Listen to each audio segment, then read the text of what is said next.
Is imposter syndrome standing in your way of success? In this episode, we are going to talk about what imposter syndrome is, the root cause of it, and 6 ways to handle it.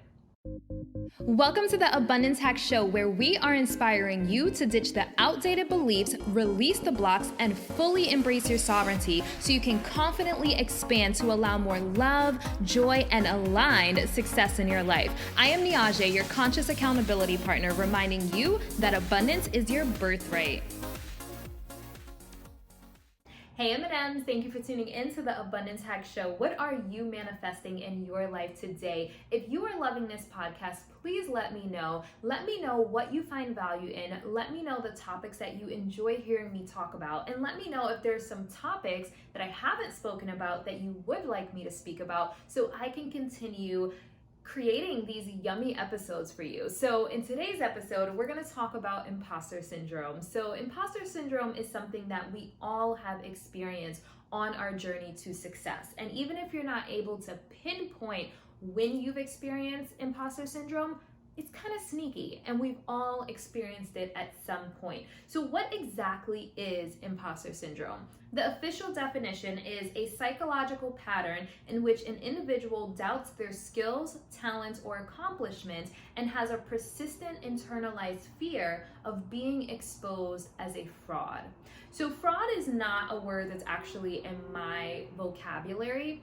So in my opinion, it kind of shows up as, who am I to do this thing? Who am I to write a book? Who am I to coach on this topic? Who am I to be in a passionate relationship and have a thriving business and career and an amazing social life, you know? So it's basically the feeling of self-doubt or low self-worth to where you don't feel worthy of the success or the recognition or the abundance. So let me give you a couple of examples. It can be someone that is a relationship coach, but she's single, or she just got into a fight with her husband or partner. So who am I to give relationship advice when I'm single? Who am I to give relationship advice when I just got into a fight with my husband? So it's a psychological pattern and a place that our brain goes to, in my personal opinion, when we're in a low vibration. So another example is a personal trainer that just ate a slice of cake. Who am I to give fitness advice when I'm eating a slice of cake? So it's like this little trick our brain plays on us that makes us say we are not worthy of this thing because of this. And really, we just have to remind ourselves to be gentle with ourselves, and we're human. A while back, I created a framework that I call the 5 stages of leveling up. So it's 5 different roadblocks that you experience as you're trying to transcend to the next level of success and abundance. And one of them was imposter syndrome. So I've done a lot of research on imposter syndrome, thought patterns, and why this comes up for us.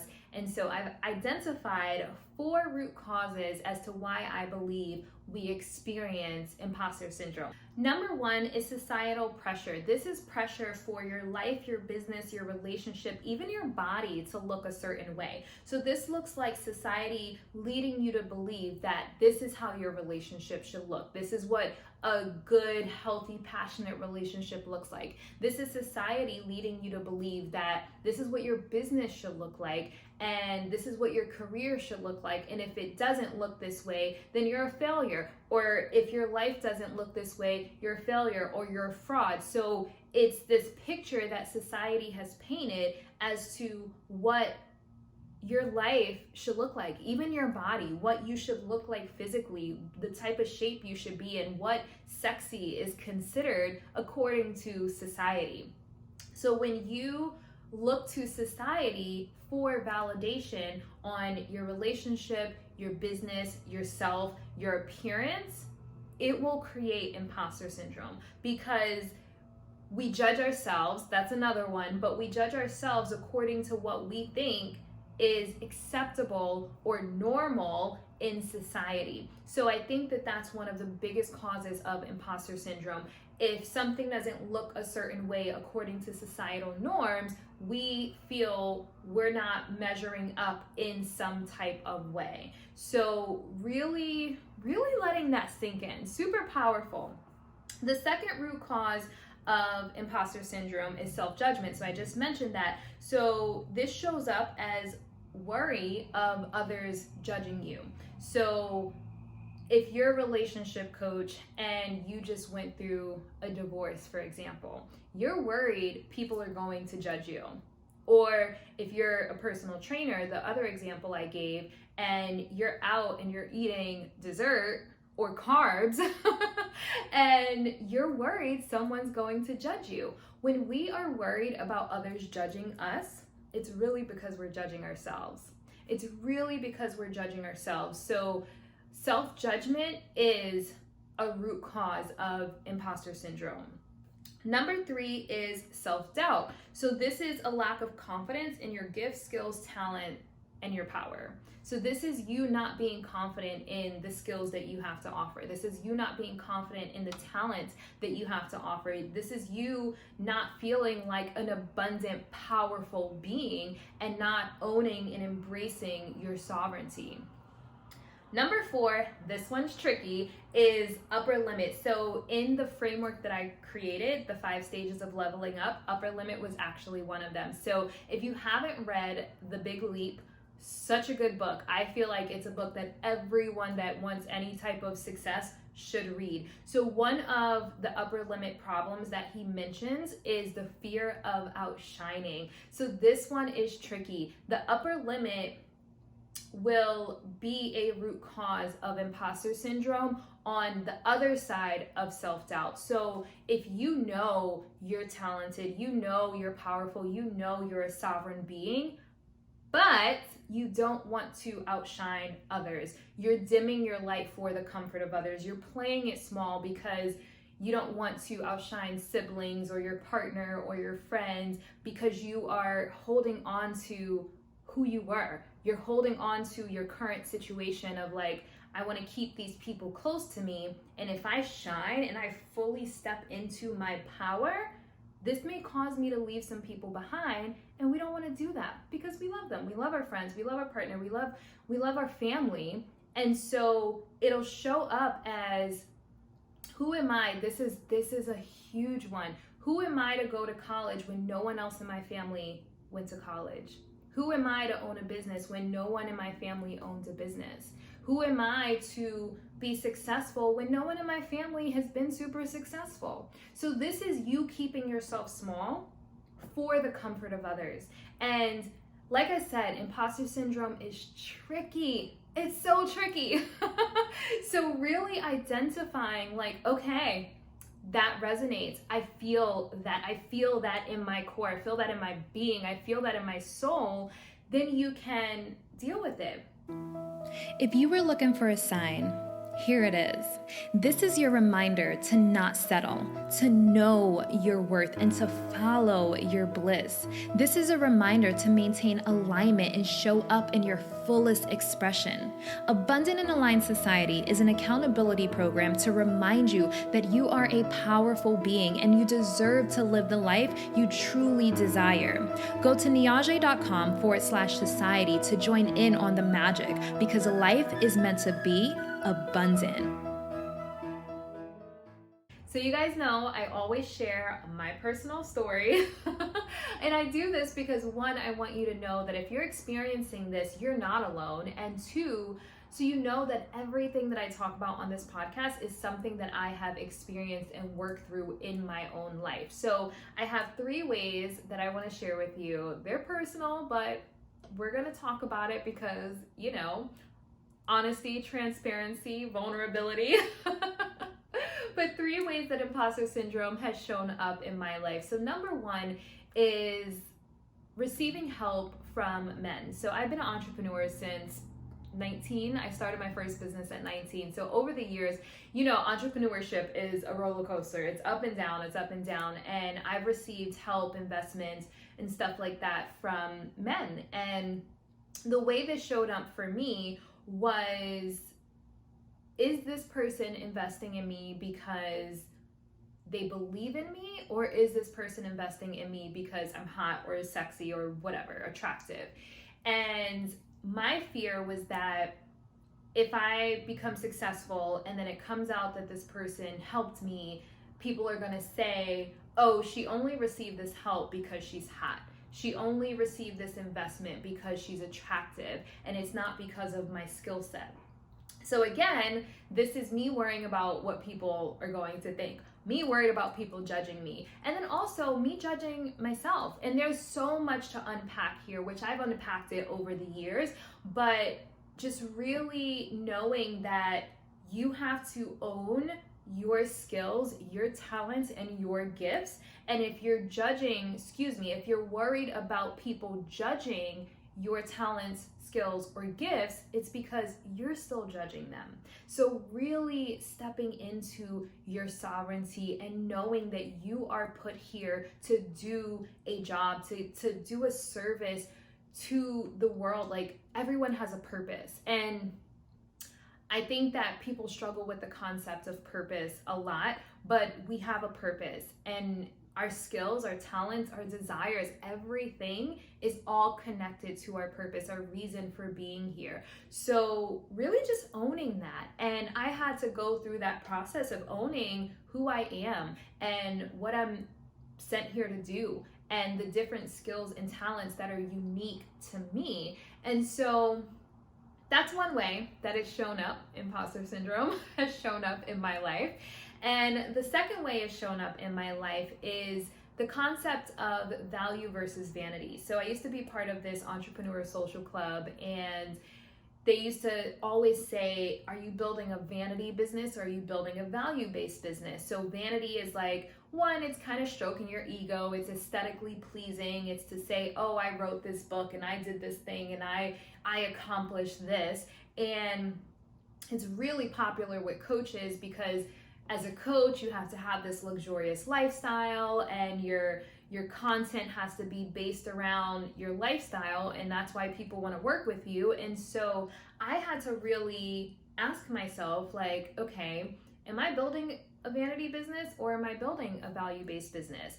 And again, this was a worry of mine that people would judge me and think because she's attractive, because she lives this luxurious life, because, you know, she's flashy, she's not offering value. I had to get really clear where I'm like, who came up with this value or vanity? Because hello, abundance, you don't have to choose between value or vanity. Like, you can do both. You can have an aesthetically pleasing brand and business and still offer a tremendous amount of value. And so my worrying about, are people going to judge me and not think that I'm bringing value because I have this glamorous brand, was again me judging myself. But I had to get really clear. I know that I bring a lot of value, and I know that I have an aesthetically pleasing brand. I know that I'm brilliant, and I know that I'm beautiful. So and if that triggers anyone or rubs anyone the wrong way, like, I invite you to peel some layers back and unpack some things there. But society leads you to believe that it's uncommon, or it's like miraculous for a woman to have beauty and brains. The stereotypes, again, the societal pressures or the social norms of like, okay, because this woman is beautiful, she's not as smart. And so I felt like I had something to prove. I had to prove that my business brought value, and it's really ridiculous, you guys. So I do think that society paints these pictures that contributes to our thought patterns, and it's up to us to address them and release the ones that are not serving us. If you realize, you know what, I've had this thought, I felt this way, you have a choice to subscribe to that belief or not. And yeah, it's a really powerful thing when you really start to dissect some of these things. And we'll get to dissecting the limiting beliefs and the imposter syndrome a little later. So the third way that has shown up in my life is the fact that my brand is based around abundance. So anytime I am not, and I don't believe in not being able to afford something, but anytime I don't have the cash readily available to buy or do something that I want, that's when imposter syndrome tries to creep in, because my brand is abundance, and because I'm like, life is abundance, so I should be able to afford anything that I want, which I believe that I can afford anything that I want. But can I just, book a flight and vacation to Bali tomorrow? Not exactly. I'll have to do some serious manifesting. Can I go and buy a Birkin bag tomorrow? Not exactly. So anytime that something comes up where I'm not able to do something I want to do right in that moment, that's when imposter syndrome tries to creep in. And, it's definitely something that is like a continuous thing that I have to work on. So the reason why I share this is because no matter how confident you are, no matter how successful you are, no matter how luxurious your life is, imposter syndrome will try to creep up. It will sneak in. It will rear its little ugly, sneaky head, and the objective is for us to deal with it, address it when it comes up. Like, okay, why is this coming up? And what is this teaching me? Because everything that we go through, every emotion, every feeling is teaching us something. And it could be teaching us something that we need to heal to fully step into our power. It could be teaching us something that we need to learn so the next opportunity that we're sent for business or love or relationships or opportunity, whatever it is, we know how to handle it and allow the abundance in. So a lot of the healing that we're doing is so we can expand to allow more in, allow more love and success and excitement and joy and passion and all the yumminess. So that's why we do the work, to allow more abundance in. So how exactly do you deal with imposter syndrome? So I have 6 ways. Number 1 is stop it in its tracks. Ask yourself, is this perspective serving me? In episode 20, it's called Dissecting Your Limiting Beliefs. I talk about Byron Katie's The Work, and it's a really powerful episode. So I'll definitely put the link for that in the show notes so you can check it out, because asking yourself, is this perspective serving me? Who would I be without this belief is really powerful to peel back some layers of why this belief is coming up. And if it's not serving you, release it. It really can be that simple sometimes. So definitely check out that podcast episode. Episode 20, Dissecting Your Limiting Beliefs, is The Work by Byron Katie. And anytime you feel imposter syndrome creeping up, ask yourself, is this perspective serving me? If you feel like you are worried about being exposed or being a fraud, or who am I to have this thing, this success, this recognition, ask yourself, is this perspective serving me? Who would I be without this belief? Really powerful. Number 2 is self-improvement. So keep learning, keep growing, keep expanding, keep getting better at your craft. So whatever your gift, your skill, your talent is, keep getting better at it, because that will minimize the amount that imposter syndrome creeps up. Keep giving value, keep serving. Also, serve from your overflow. You know, my favorite quote is, you can't pour from an empty cup, so you have to take care of you first. So if you're serving from your overflow, that will prevent you from becoming burnt out. So I know that's slightly off topic, but it's important for me to say, because there's a lot of people, coaches, people like myself, I love to give, but I have to make sure that I'm giving from a place of abundance and I'm not allowing my cup to be depleted. So keep serving from your overflow, but the more you give value, the more that you fine-tune your craft, your skill, your gift, the less imposter syndrome is going to creep up. Number 3 is document your wins and celebrate yourself. I love this so much. I was just telling my partner yesterday, I have to celebrate my micro wins. I break everything down into milestones, and I have to celebrate along the way, because that makes the journey more pleasurable. And life is meant to be enjoyed. Life is meant to be abundant. So it's really important to me that I break things down into milestones and celebrate along the way. But specifically for imposter syndrome, I would suggest creating a feel-good folder a feel-good folder. So when you need to feel good, a folder that you go to, this folder can be your accomplishments, milestones achieved, testimonials, certifications or licenses for whatever your specialty is. This can be things to remind you of how awesome you are. So sometimes we need that reminder. And if you have family, friends, a partner that will remind you of how awesome you are, that's amazing. But if you don't and you have to remind yourself, create a feel-good folder. Go to this folder and read testimonials of people that have reached out and said, you have changed my life. Like, you have to keep that easily accessible for days when imposter syndrome starts to creep up. So you know that you are here for a reason, you're serving your purpose, you're showing up, you're stepping into your sovereignty, you are embracing your gifts and your purpose. So whatever you need to do to create a feel-good folder, you can do it physically, you can do it in your phone, whatever the case may be, create a feel-good folder so you can remind yourself of how awesome you are. Number 4 is inner child and shadow work. So this is so important and so powerful. So definitely working on your ego. So I did an episode about ego. I personally don't think that ego is a bad thing. The ego is designed to protect our inner child. So doing inner child work, the reason why I think inner child work is important when it comes to imposter syndrome is because a lot of times we're seeking validation.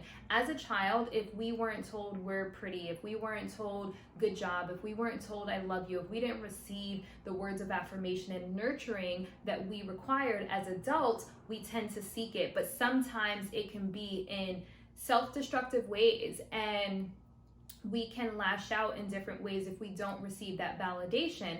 So when we are looking for external validation, that is a recipe for imposter syndrome. So making sure that you are loving your inner child. When you love your inner child and you do that inner child work, it will result in you looking for external validation less. There's nothing wrong with external validation. We all want to hear good job. We all want to hear it. However, needing it to feed your self-worth or self-esteem is very different from just enjoying it because it's extra. So you definitely want to have that internal validation, and the best way to do that is really loving your inner child. And then when it comes to the shadow work, this is really powerful. So not attaching your self-worth to your success. And the reason why I see this as shadow work is because we have to look at our light and our dark. We have to face our dark. We have to face our shadow. And when we do that, it holds less power over us. So if you don't face your shadow, if you don't go in your closet and clean out the stuff that is hidden back there, it has power over you. And that creates space for imposter syndrome to creep in. So shadow work, inner child work, really, really powerful. And the more you do it, the less imposter syndrome is going to creep up. Number 5 is journaling. So this is a powerful exercise when you're doing inner child or shadow work, but journaling is really powerful. Asking yourself, checking in, how am I feeling? Am I feeling self-doubt? Why? Why am I feeling self-doubt? What am I afraid of? So an exercise that I do with my clients called Fear Inventory, also in Abundant and Aligned Society, is really powerful. So really identifying what your fears are and journaling them. Again, when you can face your fears, they don't have as much power over you. So really being willing to have that uncomfortable conversation with yourself about what it is you're afraid of, what it is you have self-doubt around. And sometimes, like admitting that we're lazy, admitting that we're a procrastinator, admitting that we're half-assing it. I mean, honestly, it's powerful. If you ask yourself, am I giving my best? Am I giving my all? Am I doing the best job that I could be doing? If you really ask yourself that, you will receive an answer. And some people don't want to ask because they don't want to know what the answer is. So really asking yourself the powerful, thought-provoking questions that are going to allow you to say, you know what, I know that I can do better. And making the decision, having the discipline, having the motivation to actually do it. All right, the last one is align your chakras.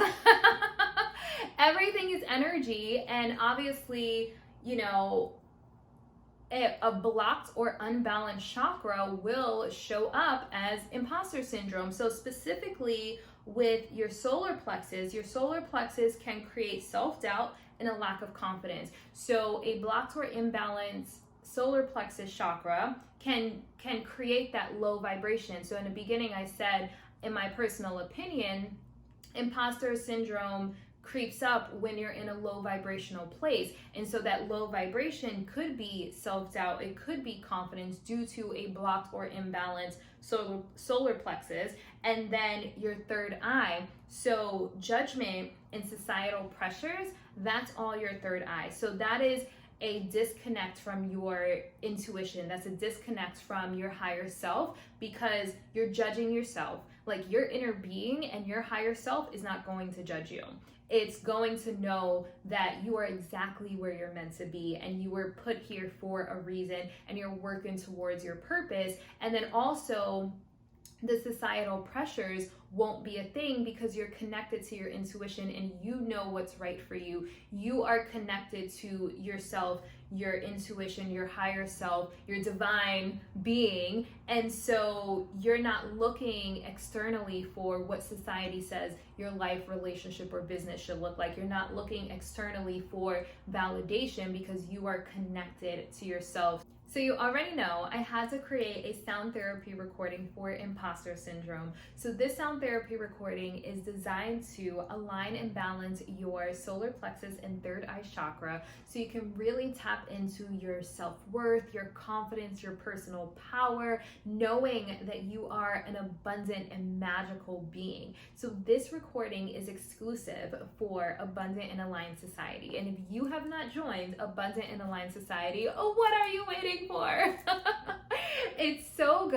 It is your energetic self-care. I am your conscious accountability partner, sending you text messages because I know we have a million notifications on Facebook and a million emails. So I am sending you text messages Monday, Wednesday, and Friday directly to your phone so you can remember to check in, remember to raise your vibration, remember to enjoy the journey because there are going to be days where you're not feeling it, and that's natural because we're human. You also receive sound therapy recordings, guided meditations, guided vocal journaling exercises. So you have a vault of all of the recordings that I create in addition to the text messages. So this is just going to help you update your belief system and adapt an abundance mindset. We establish our belief system as children, and as a child, you know, our belief system is designed to protect us, but as abundant adults, we have to update that belief system and really adapt a mindset that's going to allow us to